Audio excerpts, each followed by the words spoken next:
Saya waktu dalam tarikat dulu, siap ada orang kata zikir Allah Allah ni badan boleh jadi panas, boleh terbakar, boleh isim dan sebagainya. Macam mana tak isim? Engkau orang lah yang buat. Kena zikir dalam gelap lah, selubung lah. Engkau orang yang buat macam tu. Akhirnya korang halusinasi sendiri. Lepas tu korang jadi gila. Lepas tu korang duk kata, oh jangan zikir berat sangat. It's your bid'ah yang buat people went crazy. Banyak orang gila, jadi gila. Dia ingat, oh dah sampai makam wali. Syekh dia tu yang kurang ajar dengan murid-murid dia. Sebab mengajar sesuatu yang menggilakan murid dia. Ada yang sampai ketua gila, tak bangun-bangun. Itu kezaliman. So, saya pernah dengar orang cakap macam tu. Lagi apa dia cakap? Kita ni orang biasa aja, tak tertanggung zikir-zikir Nabi ni. Ini pun ustaz tu cakap juga. Halus permainan iblis ni. Akhirnya manusia, dia bukan tak nak ikut Nabi, dia rasa diri dia malu nak ikut Nabi. So dia rasa malu tu baik apa ustaz? So apa salahnya saya rasa malu untuk ikut Nabi? Saya suka hujah Ustaz Syihabuddin. Ustaz Syihabuddin bawa hadis dalam Bukhari tentang salah satu rahatin. Tiga orang yang sampai pada Nabi, datang pada Nabi. Oh sorry. 3 orang yang dia nak tahu ibadah Nabi macam mana. So dia orang tanya isteri-isteri Nabi, 3 orang ni, macam mana ibadah Nabi. So selepas isteri-isteri Nabi ceritakan ibadah Nabi, apa rumusan mereka? Biasa je. Dia orang ingat Nabi tahajud daripada ni sampai ke subuh, puasa hari-hari, kan, tak bersama dengan isteri dia. Itu yang manusia bayangkan. Itu bukan manusia bro, itu malaikat. Muhammad is basharun mithlukum. Bila mithlukum tu, dia makan, dia minum, dia berkahwin, dia ada nafsu. Jangan malu nak kata Nabi ada nafsu. So taqalluha, statement tu, taqalluha maksud dia orang, they deem it as small. Dia pandang ibadah Nabi ni sedikit. So lepas tu apa dia orang cakap? Oh, sebab dia Nabi, kita orang biasa, maka kita kena tingkatkan amalan kita. Itu salah. Dan kesalahan tu masih diulangi sampai ke hari ini. Aina nahnu min Rasulillah, kan? Di mana kami kalau nak dibandingkan dengan Nabi? Kalau Nabi buat A, kita buat A, kan? So Nabi dengar cerita ni, Nabi panggil. Mana 3 orang sahabat yang cakap apa? Okey, selepas tu dia orang cakap apa? Baiklah, kalau macam tu dia Nabi, kita faham. Aku nak puasa hari-hari. Okey? Satu pula aku tak nak kahwin. Satu pula aku tak nak tidur. Maksud dia bukanlah tak tidur langsung. Maksud dia nak tahajud yang begitu dahsyat lah. Sampai kepada Nabi. Nabi kata panggil 3 orang. Hadis sudah cukup ampuh dah semuanya. Nabi kata, ana akhsyakum lillah. Aku a'lamukum wa akhsyakum lillah. Aku orang yang paling kenal Allah, dan aku orang yang paling takutkan Allah. Riwayat lain tak salah, atqakum. Aku paling bertakwa di kalangan kamu. Tetapi aku berkahwin. Aku puasa dan aku berbuka. Maksud dia, aku kadang puasa, aku kadang tidak puasa. Dan aku pun tidur. Beautiful Habibuna, rahmatan lil alamin, insanul kamil. Haza Habibuna. Not some fantasy that people have in their mind. So Nabi kata apa? Faman raghiba an sunnati falaysa minni. Siapa yang tak suka jalan aku yang macam ni, bukan daripada kalangan aku. Sayang Nabi ke tak sayang Nabi? Sayang Nabi, peganglah hadis ni.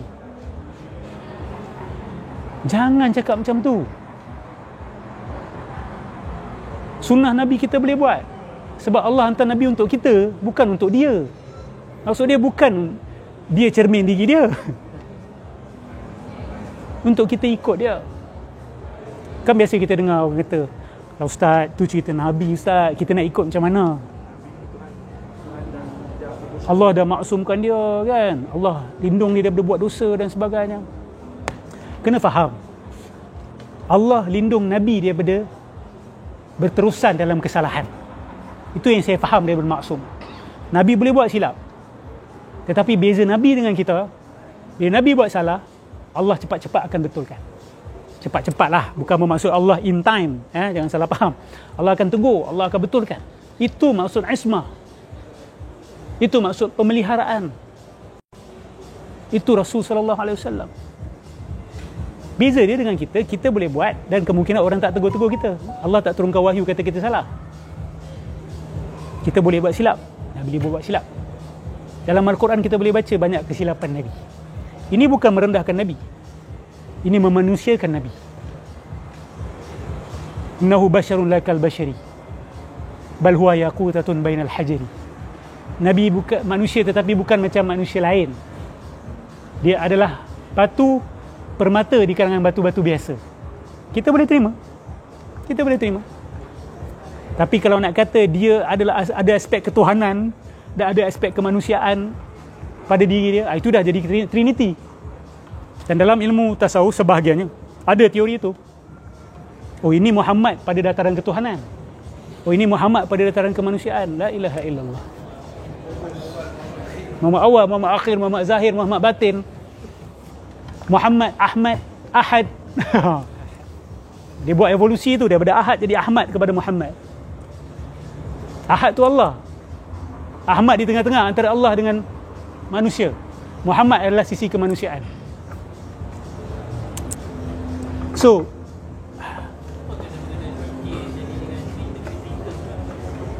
okay, sebab dia orang yang memfizikalkan zikir tu.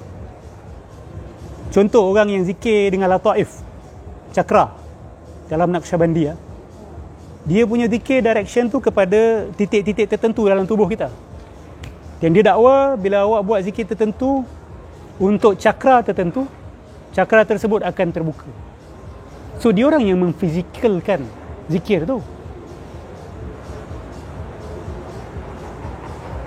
So isu gila isim ni adalah berlaku disruption in the brain because of macam-macam lah. Kita kata sensory deprivation exercises.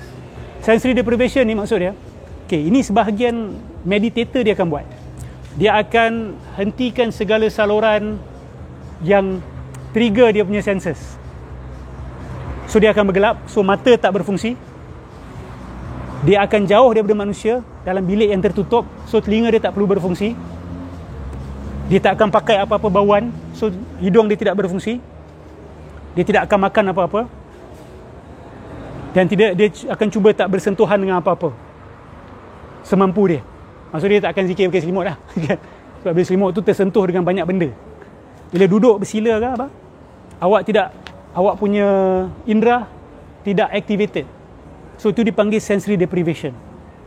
Ini dalam semua aliran kebatinan ada.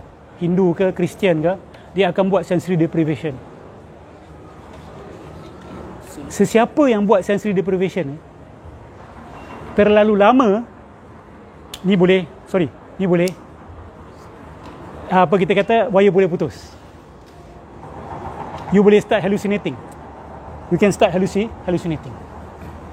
Because diri manusia ni Allah jadikan akal kita untuk berinteraksi dengan alam. Bila you putuskan hubungan dia dengan alam, otak you akan start creating things to keep you sane. Itu survival mechanism yang Tuhan cipta sebenarnya. Saya ada seorang kawan yang pernah masuk.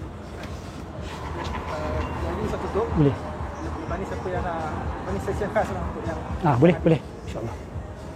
Saya ada seorang kawan yang pernah masuk penjara. Dan penjara ni penjara yang kita kata confinement lah. Dia beritahu saya, my only solace is that I have to hallucinate. Saya akan berhalusinasi. Itulah cara yang saya keep myself sane. Sebab kalau saya tidak berhalusinasi, I will go insane. I have no one to talk to. I have no books to read. I have no pen. The room is just how many feet, and I'm there for 4 years, dia kata, Ustaz. So satu cara yang dia ada untuk maintain sanity, berhalusinasi, membayangkan. Dan betul-betul dia kata dia started hallucinating. Itu rahmat daripada Allah. Tetapi bagi orang-orang yang tak ada kerja ni, pergi cari masalah, pergi buat sensory deprivation, pergi bertapa, okay? Jangan samakan dengan Nabi dekat Gua Hira. Okay? Kita kata Nabi yatahannas. Yatahannas tu Nabi menjauhkan diri daripada manusia. Okay? Nabi bergelap ke tak bergelap tak ada orang tahu. Siapa kata Nabi bergelap? Confirm. Ada siap kata Nabi buat zikir nafas lah, Nabi buat tarian Rumi lah kat dalam. Siapa kata Nabi bergelap? Mungkin Nabi buka lilin kat dalam tu, kan? Time tu mana ada lampu lilin lah. Lilin-lilin pun mesti bergelap juga. Tapi bukan tujuan Nabi untuk bergelap. Nabi nak alihkan dia daripada manusia, kan? Bertafakur dan sebagainya. Ini semua kita boleh buat. So, balik pada cerita tadi. So, zikir-zikir yang dilakukan oleh sebahagian orang ni, yang diajarkan oleh sebahagian, dia berbahaya sebenarnya. It can be very dangerous for the people. Sebab tu sebahagian diorang pun sebenarnya dah ting tong lah. Orang-orang yang mendakwa sebagai syekh ni, diorang sendiri dah ada bermasalah otak dia. Sebab diorang amalkan benda-benda ni. Dan saya ada seorang kenalan, dia seorang lecturer kat salah satu universiti kat Malaysia ni. Dia amalkan tengok lafzul jalalah Allah dalam bentuk lampu. And after that she started hallucinating. Dia kena some form of kita kata mental disturbance. Ini bukan isolated case, ini berlaku pada ramai orang. Pranayama, zikir nafas. Okay? Kita panggil hyperventilation. Awak kalau buat, awak boleh hallucinate juga. Sebab otak kita hanya perlu kadar tertentu oksigen saja. Bila you overload your brain with oxygen, you're doing something bad to your brain. You buat 1 jam, you boleh khayal. Tiup belon pun betul tak? Tiup belon pun ada orang dah boleh nak pening, nak pingsan dah. Ni dia buat dalam 1 jam, tutup lampu dan sebagainya. So ini the physiological part of it. Ini perlu kajian.